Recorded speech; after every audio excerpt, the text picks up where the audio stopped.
Hi my dear friends, welcome to Varma Ruchi. ഇന്ന് നമ്മൾ പാലക്കാടൻ മുളകാപ്പച്ചടി എന്ന് പറഞ്ഞ ഒരു വിഭവമായിട്ടാണ് എത്തുന്നത്. അപ്പോൾ ഈ ഒരു റെസിപ്പി എനിക്ക് അയച്ചു തന്നത് നമ്മുടെ ഒരു വ്യൂവറാണ്, എൻ്റെ ഒരു ഫ്രണ്ടിൻ്റെ അമ്മയാണ്.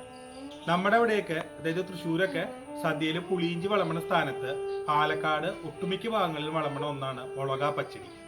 അപ്പോൾ ഒറ്റ നോട്ടത്തിൽ കണ്ടു കഴിഞ്ഞാൽ നമ്മുടെ പുളിയിഞ്ചി പോലെ തന്നെയാണ് മുളകാപ്പച്ചടി ഇരിക്കുക. കാഴ്ചയിൽ ഒരുപോലെയാണ്, പക്ഷേ രുചിയിൽ രണ്ടും തമ്മിൽ നല്ല വ്യത്യാസമുണ്ട്. അപ്പോൾ പ്രധാന വ്യത്യാസം എന്താ വെച്ചാൽ നമ്മുടെ പുളിയിഞ്ചിയിലെ മെയിൻ ചേരുവയായുള്ള ഇഞ്ചി മുളകാപ്പച്ചടി ഉണ്ടാക്കുന്ന സമയത്ത് അവർ ചേർക്കണില്ല. പകരം മറ്റു ചില ചേരുവകൾ, മറ്റു ചില കൂട്ടുകളാണ് അവർ ചേർക്കുന്നത്. അതാണ് ഈ രുചിയുടെ വ്യത്യാസത്തിന് കാരണം. അപ്പോൾ എനിക്ക് ഇവർ ഈ റെസിപ്പി അയച്ചു തന്നപ്പോൾ എനിക്ക് വളരെ ഇൻട്രസ്റ്റിംഗ് ആയിട്ട് തോന്നി. അപ്പോൾ ഞാൻ അത് ഉണ്ടാക്കി നോക്കിയപ്പോൾ അസാധ്യ രുചിയാണ്. അപ്പോൾ എനിക്ക് തോന്നി ഈ ഒരു റെസിപ്പി നിങ്ങളായിട്ട് ഷെയർ ചെയ്യണമെന്ന്. അപ്പോൾ അതുകൊണ്ടാണ് ഞാനിപ്പോൾ ഈ വിഭവം നിങ്ങളായിട്ട് ഷെയർ ചെയ്യാനായിട്ട് വരുന്നത്. അപ്പോൾ നമ്മുടെ പുളിയിഞ്ചി പോലെ തന്നെ ഈ മുളകാപ്പച്ചടിയും നമുക്ക് ഉണ്ടാക്കി കഴിഞ്ഞിട്ടുണ്ടെങ്കിൽ കാലങ്ങളോളം സൂക്ഷിച്ചു വെക്കാൻ പറ്റും. അപ്പോൾ നിങ്ങൾക്ക് വേണമെങ്കിൽ കുപ്പികളിലൊക്കെ ആക്കിയിട്ട് ഫ്രിഡ്ജിലൊക്കെ എടുത്ത് വെക്കുകയാണെങ്കിൽ കാലങ്ങളോളം ഇത് സൂക്ഷിക്കാൻ പറ്റും, ഉപയോഗിക്കാൻ പറ്റും. അപ്പോൾ ഒരിക്കലെങ്കിലും നിങ്ങൾ രുചിച്ച് നോക്കേണ്ട ഒരു വിഭവമാണ് ഈ മുളകാപ്പച്ചടി. ഇതിൻ്റെ രുചി നിങ്ങൾ അറിയാണ്ട് പോകരുത്. അപ്പോൾ അതിന് വേണ്ടിയിട്ട് ചെറിയൊരു ക്വാണ്ടിറ്റിയിൽ എങ്ങനെയാണ് മുളകാപ്പച്ചടി ഉണ്ടാക്കണേ എന്നുള്ളതാണ് നമ്മൾ ഇന്ന് ഇവിടെ കാണിക്കുന്നത്. അപ്പോൾ നിങ്ങൾ എല്ലാവരും ഒന്ന് ട്രൈ ചെയ്ത് നോക്കണം. അതിനുശേഷം നിങ്ങളുടെ അഭിപ്രായങ്ങളൊക്കെ ഞങ്ങളെ അറിയിക്കണം. അപ്പോൾ നമുക്ക് കണ്ടിട്ട് വരാം.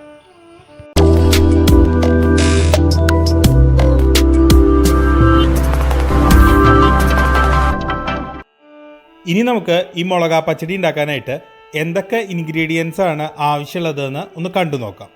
അപ്പോൾ ഇതിലേക്ക് വേണ്ട മെയിൻ ചേരുവ എന്ന് പറയുന്നത് പുളി തന്നെയാണ്.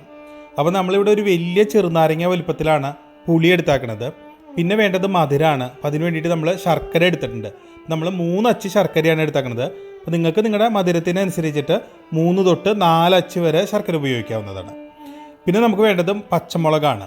അപ്പോൾ നമ്മൾ സാമാന്യ എരിവുള്ള 10 പച്ചമുളകാണ് എടുത്തേക്കണത്. ഈ പച്ചമുളക് എണ്ണയിലൊന്ന് വാട്ടിയിട്ടാണ് ഇതിലേക്ക് ചേർക്കണത്. പിന്നെ നമ്മൾ ഇതിലേക്ക് ഒരു പൊടിച്ച് ചേർക്കാൻ വേണ്ടിയിട്ട് 2 ടീസ്പൂൺ എള്ള്, 2 ടീസ്പൂൺ കടുക്, 2 ടീസ്പൂൺ ഉഴുന്നുപരിപ്പ്, ഒരു പിഞ്ച് ഉലുവ, ഇതാണ് എടുത്താക്കുന്നത്. പിന്നെ ഇതിലേക്ക് വേണ്ട പൊടികളായിട്ട് ഒരു 1/2 തൊട്ട് 3/4 ടീസ്പൂൺ വരെ മഞ്ഞൾപ്പൊടി, ആവശ്യത്തിന് ഉപ്പ്, 1 ടീസ്പൂൺ മുളക് പൊടി, ഇത്രയും സാധനങ്ങളാണ് നമ്മൾ ഉപയോഗിക്കുന്നത്. പിന്നെ വറുത്തിടാൻ ആവശ്യത്തിന് വേപ്പില, കടുക്, മുളക്. ഇനി നമുക്ക് ഈ പുളിക്ക് കുറച്ച് ചൂടുവെള്ളം ഒഴിച്ചിട്ട് പുളി ഒന്ന് കുതിർത്താൻ വേണ്ടിയിട്ട് വെക്കാം. അപ്പോൾ ഈ പുളി നമ്മൾ കുറച്ച് അധികം വെള്ളത്തിൽ വേണം പിഴിഞ്ഞെടുക്കാനായിട്ട്. അപ്പോൾ അതിന് പാകത്തിന് വെള്ളം ഒഴിച്ചതിന് ശേഷം നന്നായിട്ട് കുതിർത്തിയിട്ട് പിഴിഞ്ഞ് അരിച്ചെടുക്കുക. പുളി കുതിരുന്ന സമയം കൊണ്ട് നമുക്ക് ഈ പൊടിച്ച് ചേർക്കാനുള്ളതൊക്കെ ഒന്ന് വറുത്തെടുക്കാം. അപ്പം അതിന് വേണ്ടിയിട്ട് ഞാനൊരു ചട്ടി അടുപ്പത്തേക്ക് വെച്ചിട്ടുണ്ട്. നമുക്കിത് ഓരോന്നായിട്ട് വറുത്തെടുക്കാം. അപ്പം ആദ്യം തന്നെ 2 ടീസ്പൂൺ ഉഴുന്നുപരിപ്പ് ചേർക്കുകയാണ്. അപ്പോൾ ഉഴുന്നുപരിപ്പ് നല്ല പുളിയുറുമ്പിൻ്റെ നിറാവണ വരെ വറുത്തെടുക്കാം.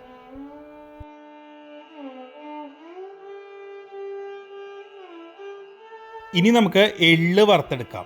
അപ്പോൾ എള്ളിൻ്റെ ഒരു പാകം എന്ന് പറയുന്നത് എള്ള് മൂത്ത് കഴിയുമ്പോൾ അത് പൊട്ടാൻ തുടങ്ങും. അപ്പോൾ അതുവരെ ഇതൊന്ന് വറുത്തെടുക്കാം. ഇനി നമുക്ക് കടുകും അതിനോടൊപ്പം തന്നെ ഈ ഒരു പിഞ്ച് ഉലുവയുള്ളതും കൂടി വറുത്തെടുക്കാം. അപ്പോൾ ഇതിൻ്റെയും ഒരു പാകം എന്ന് പറയുന്നത് കടുകും ഉലുവയും ചെറുതായിട്ട് പൊട്ടാൻ തുടങ്ങും.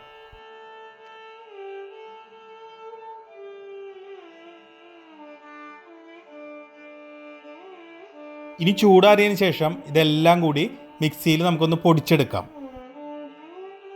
ഇതിപ്പോൾ വലിയ മുളകായതുകൊണ്ട് ഞാൻ ഒന്ന് 2 ആക്കിയിട്ട് മുറിക്കുന്നുണ്ട്. അതുപോലെ നെടുകെ ഒന്ന് പൊളിക്കുന്നുണ്ട്. പക്ഷെ ഇത് 2 ആയിട്ട് വീടിക്കണില്ല.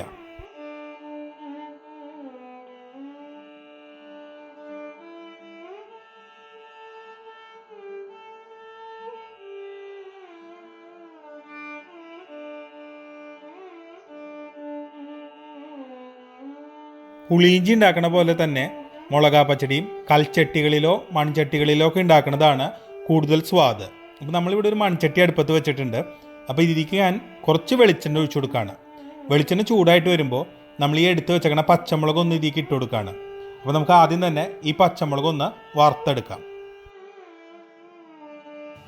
പച്ചമുളക് നന്നായിട്ട് മൂത്ത് വരുമ്പോൾ നമുക്ക് ഈ പിഴിഞ്ഞ് അരിച്ചു വെച്ചേക്കണ പുളിവെള്ളം മൺചട്ടിക്ക് ചേർത്ത് കൊടുക്കാം. ഇനി നമുക്ക് ഈ പുളിവെള്ളത്തേക്ക് എടുത്തു വെച്ചേക്കണ പൊടികളും കൂടി ചേർത്ത് കൊടുക്കാം. 1/2 ടീസ്പൂൺ മഞ്ഞൾപ്പൊടി,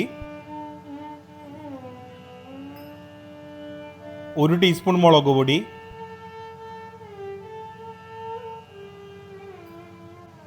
ആവശ്യത്തിന് ഉപ്പ്.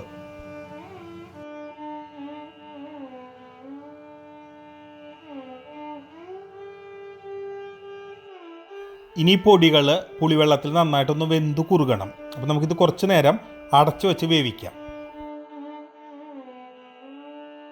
പുളിവെള്ളം തിളയ്ക്കുന്ന സമയം കൊണ്ട് നമുക്ക് ഇതിലേക്ക് വേണ്ടിയിട്ട് ഒരു ശർക്കരപ്പാനി തയ്യാറാക്കാം. അപ്പം അതിന് വേണ്ടിയിട്ട് നമ്മൾ നേരത്തെ എടുത്ത് വെച്ചേക്കുന്ന ശർക്കര ഞാൻ ഒന്ന് പൊട്ടിച്ചിട്ടുണ്ട്.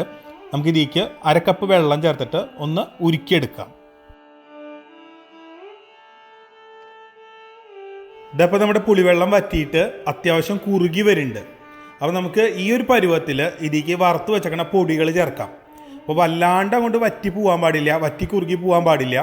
അങ്ങനെ ആകുമ്പോൾ നമ്മൾ ഈ പൊടികൾ ചേർക്കുമ്പോഴേക്കും ഇത് പെട്ടെന്ന് അങ്ങോട്ട് കട്ടയാവും. അപ്പോൾ ഈ ഒരു പരുവത്തിൽ നമുക്ക് ഇതിലേക്ക് വറുത്ത് വെച്ചേക്കുന്ന പൊടികൾ ചേർക്കാം. ഒപ്പം നമുക്ക് ഈ ഉരുക്കി അരിച്ച് വെച്ചേക്കുന്ന ശർക്കരപ്പാനി കൂടി ചേർത്തിട്ട് ഇതൊന്നുകൂടി കുറുക്കിയെടുക്കാം. പുളി നന്നായിട്ട് വറ്റി കുറുകി വരുന്ന സമയത്ത് ഇതിനൊരു ഗ്ലേസിങ് ഒക്കെ വരും, ഒരു തിളക്കം വരും. നമ്മൾ കണ്ണാടി തിളക്കം എന്ന് പറയും. അതാണ് ഇതിൻ്റെ ഒരു പാകം.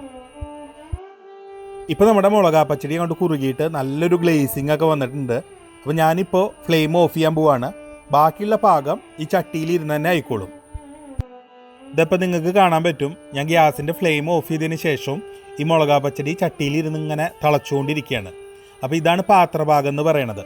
അപ്പോൾ ഇതുപോലെയുള്ള ചട്ടിയിലോ മൺചട്ടിയിലോ ആണ് പുളിയിഞ്ചി മുളകാപ്പച്ചടി ഇങ്ങനത്തെ വിഭവങ്ങളൊക്കെ നമ്മൾ ഉണ്ടാക്കണമെന്നുണ്ടെങ്കിൽ അത് പാത്രത്തിലിരുന്ന് തന്നെ കുറച്ചും കൂടി ഒന്ന് പാകാവും, കുറച്ചും കൂടി കുറുകും. അപ്പോൾ നമ്മൾ ഈ ഒരു പരുവത്തിൽ നമ്മൾ ഫ്ലെയിം ഓഫ് ചെയ്യണം. ബാക്കിയുള്ള പാകം ചട്ടിയിൽ ഇരുന്ന് തന്നെ ആയിക്കോളും. ഇനി നമുക്ക് ഈ മുളകാപ്പച്ചടിയുടെ സ്വാദ് കൂട്ടാൻ വേണ്ടിയിട്ട് ഇതിലേക്ക് കുറച്ച് കടുകും മുളകും കറിവേപ്പിലയും കൂടി താളിച്ച് ചേർക്കാം.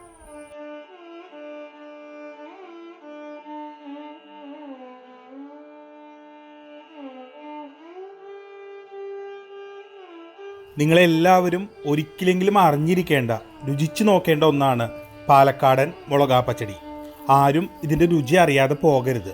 അപ്പോൾ അതുകൊണ്ട് ആദ്യം തന്നെ നിങ്ങൾ ഇതുപോലൊരു ചെറിയ ക്വാണ്ടിറ്റി ഉണ്ടാക്കി നോക്കാം. തീർച്ചയായിട്ടും നിങ്ങളിത് ഇഷ്ടപ്പെടും. അതിനുശേഷം നിങ്ങൾക്ക് വലിയ ബോട്ടിലൊക്കെ ഉണ്ടാക്കിയിട്ട് കാലങ്ങളോളം കേടുകൂടാതെ സൂക്ഷിക്കാവുന്നതാണ്. അപ്പോൾ നിങ്ങളെല്ലാവരുടെയും ഫീഡ്ബാക്സുകളൊക്കെ പ്രതീക്ഷിച്ചുകൊണ്ട് ഇവിടെ നിർത്താണ്. അപ്പോൾ നമുക്ക് വീണ്ടും കാണാം മറ്റൊരു പുതിയ വിഭവമായിട്ട്. അതുവരെ ബായ്.